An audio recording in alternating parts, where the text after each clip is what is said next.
G'day folks, Luke from MaxiGeek.com here. We're just playing a bit of Disney Infinity here. So I've been working on a recreation of a classic GoldenEye level. Streets, it's the one with the tank that everyone remembers. So we're just going to load it up here. Now I've already gone ahead and built, everything. So the streets and decked it out. So now we're just going in and putting in some of the touches. So some enemies, vehicles, weapons. To actually make it a game rather than just a big open space. Just wait for it to load here.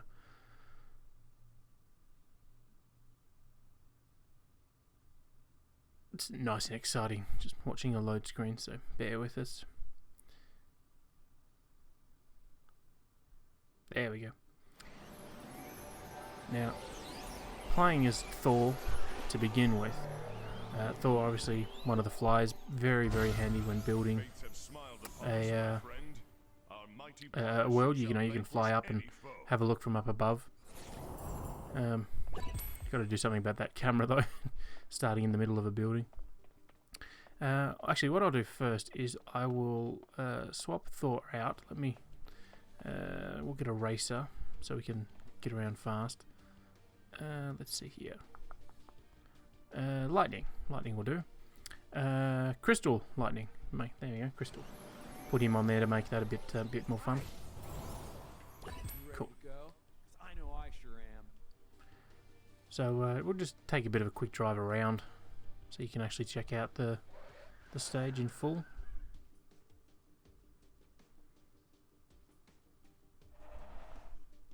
Oh, it's not try to drive into build. Never mind. Apparently, I need to learn how to drive. Yes, I need to learn how to drive quite a lot. That's what I get for having played the new Disney Infinity. The driving is very much tighter in that one. So I've seen a few things I need to fix up, but overall this is the general layout. It follows the same structure as the GoldenEye level. Obviously it's Disney Infinified, I suppose is the best way to describe it. It's not a one-for-one recreation because there's obviously not... the assets aren't the same. So oh, hang on, that's a bit weird. Everything's silvery chrome clear, but his eyes, it's freaky. So we'll head back the other way. Back to the start. So a lot of the buildings you'll notice do repeat, but that's because there's only about 8 or 9 different building textures. Now this isn't in the this little alcove isn't in the main map, in the main GoldenEye level. I just sort of put that in for a bit of fun. Also, just up around here, there it is, there's the door. Doesn't exist, but I thought it was fun, so I put it in. So obviously, there's things like up ahead, there's the parking garage, and a lot of the buildings tend to duplicate, but there's nothing that we really can do about that. All we can do is just sort of play with what we've been given. Now, let's swap back to Thor, because Thor's a flyer, and he's a lot easier to get around the world in.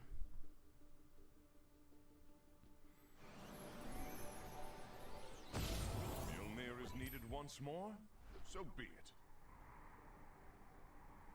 And the one thing I've been meaning to do for a while is we'll take out the helicopter pad off the roof there.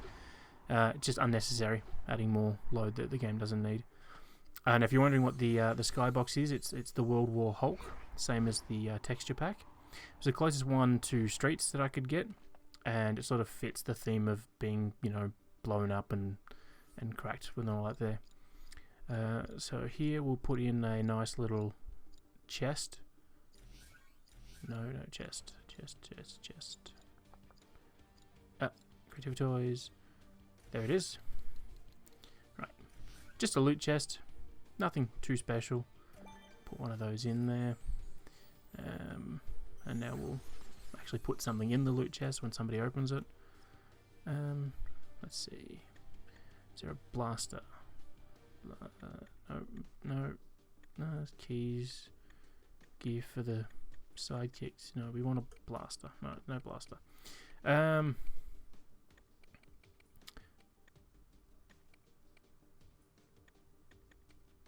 think the frying pan. Yeah, the frying pan. Alright. So we've got the frying pan as our loot, and no, we don't want it to reset. And no, we don't want auto collect. So if somebody opens it and then they see it's a frying pan, they don't want it, they can leave it there. Over here we've got a breakable wall, obviously different colour, so very easy to spot. Same here on the other side as well. Gonna be a bit sneaky, we'll drop a couple of... No, we want the enemy generators.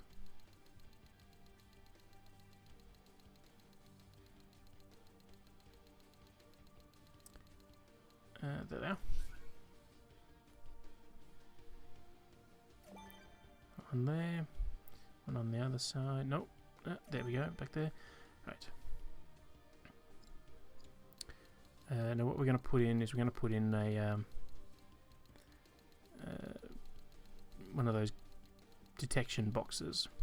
So when you know it's entered by a player or an enemy, we can cause a thing. A trigger area, that's what it's called. So we'll put that in here. We'll put that right on the wall. Yeah. So basically, you'd have to start smashing the wall for the enemies to appear. All you'll hear is the spawn sound. You won't hear anything else. You won't see what's behind it until you actually break down the wall, and then haha, surprise! Right. So entered by player. Normally I just do AI, but I don't want if I ignore the enemies for them to keep spawning themselves. Now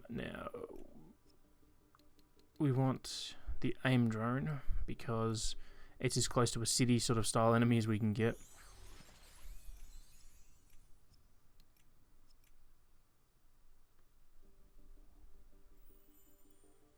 And again on this one. Right. There it is. Cool.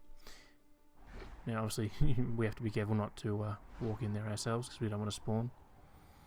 Now if you've played GoldenEye, this big open space is where the tank is. You come out from around there, there's the tank. So you get what you need. You get in the tank and off you go. Obviously there's no tank in Disney Infinity. Not that one. There we go. So we're going to be a bit different. We're going to put in just a regular sort of vehicle that can at least shoot. Obviously we're not going to put a flying vehicle in. We don't want people to fly. And I'm going to shrink down the area here. Nope, not that. Up and over the fence.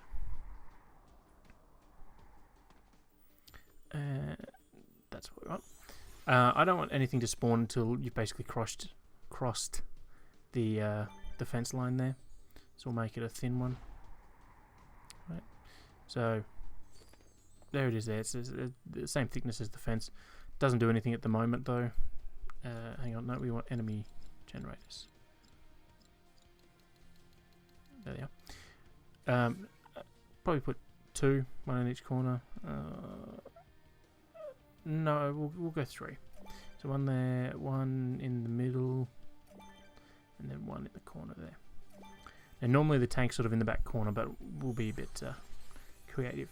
So basically, when entered by player, we want to generate an enemy on each of these spaces.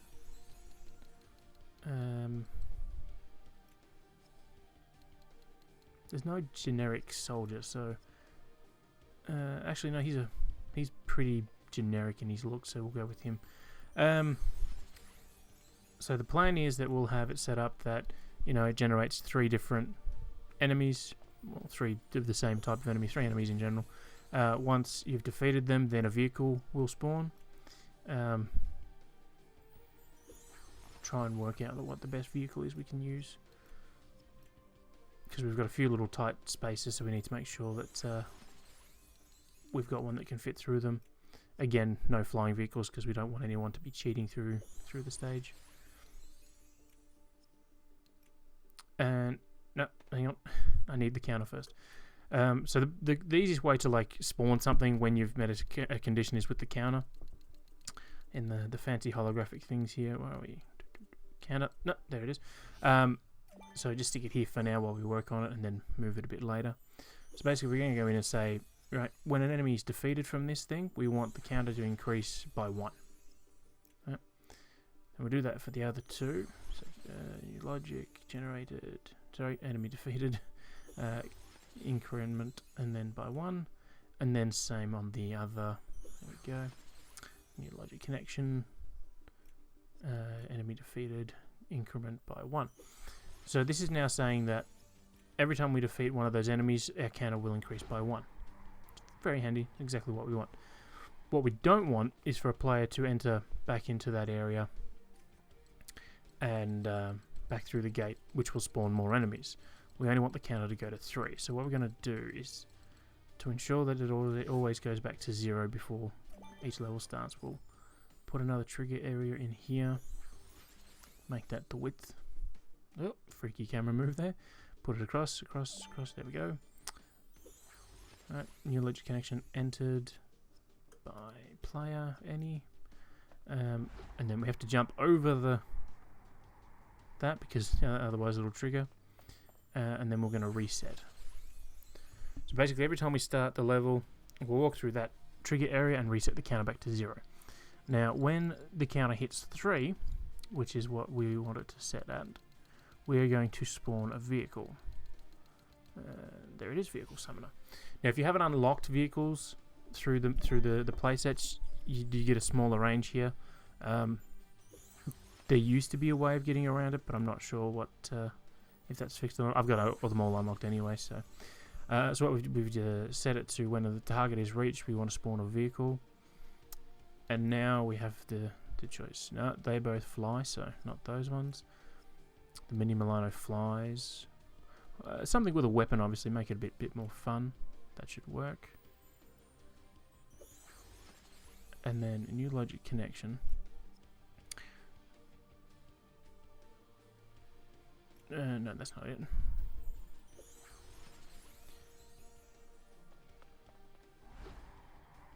Yes, sorry, no. So yeah, so basically once we've spawned our vehicle, we'll reset the counter back to 0. And this one too, once we've entered the start, in case there is a vehicle, if somebody saved it, the vehicle is there, we will reset.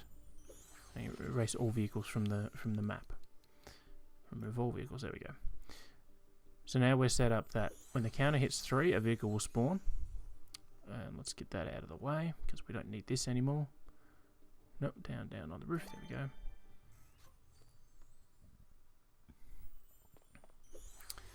And can we hide these? No, we can't hide those. Fair enough. Alright, so let's go up and over here. And then back to the start. Alright, so we're start of the level, we're running through. We've gone through the first trigger area, which is reset everything. Through the second one, which is spawning our enemies. There they are. We've got 3 red dots on our map. Let's defeat these guys. Oh. And again. 1, 2.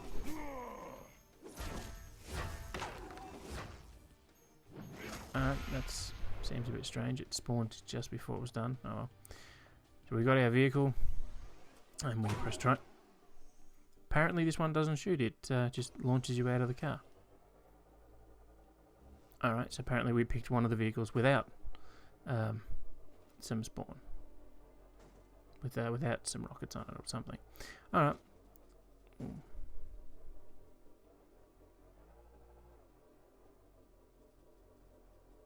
It's a bit strange. Okay. Over there, and we go back through. Wow. And it reset our counter for us and all that. Let's try it again. I want to see.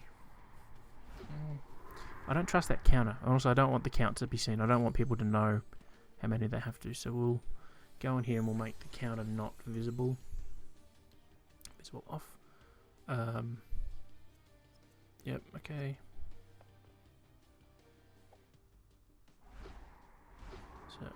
So we've done everything. We'll go back and we'll start it again. Right. So everything's been reset just in case.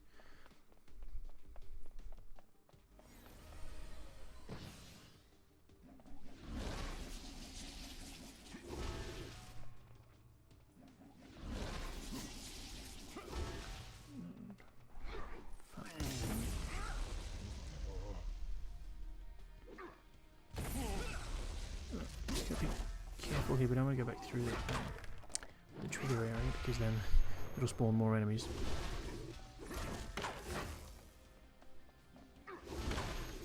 Cool. And there's there's our vehicle. Right, so all that's working, but just the wrong vehicle. So we'll change that. And we'll get rid of it because we don't need that vehicle.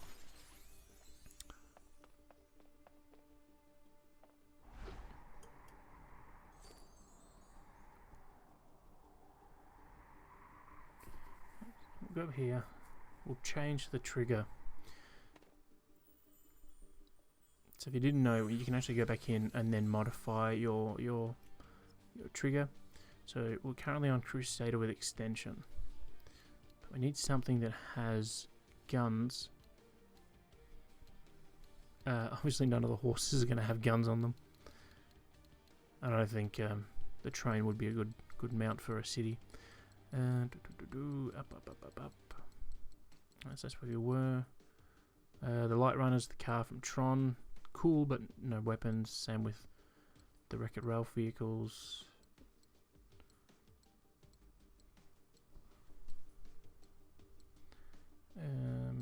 Shield hover car flies. Tony Stark's doesn't have any. No land speeder, no. So most of the Guardians things have it. Oh, the Snowmobile. The Snowmobile has, where is it? There it is. That has weapons on it. I know that. There's a challenge in the playset, so we'll fly down. Right, there's our enemies. Let's fight them. Fight.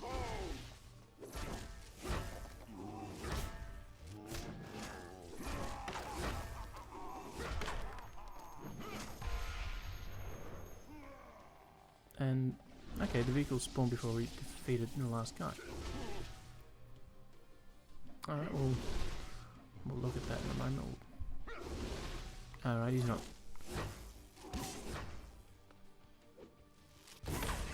There we go. Fixed. And it spawned another one. Okay. So we gotta look at something there. Let's get rid of the first one though. We don't need two.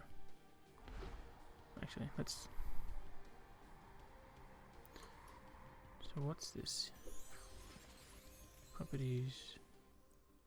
Okay. So okay.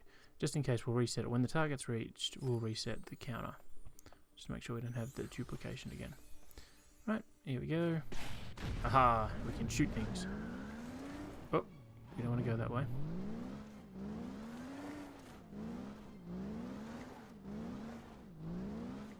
Oh, handles like a tank. It's not the most nimble of things. Okay, so we've got our initial area done. We want to spawn some enemies here, but let's save it first. Always save your work. We don't want to like do anything silly and you know, have all this work undone. So streets, and it's always good. You can always just save a new version of it. Yes, we'll overwrite, and the game crashed. Okay, let's get back in there.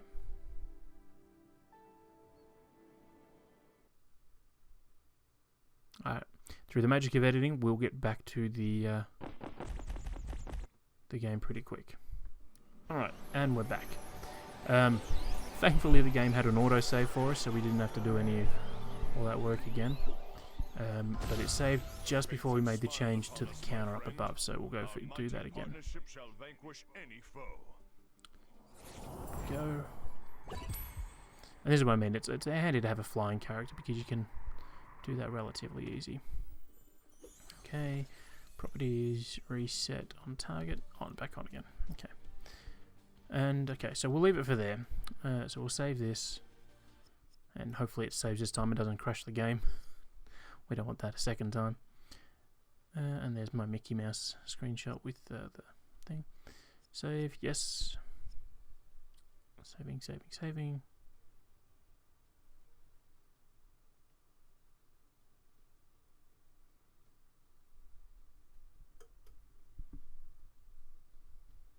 Done. Alright. Thanks everyone.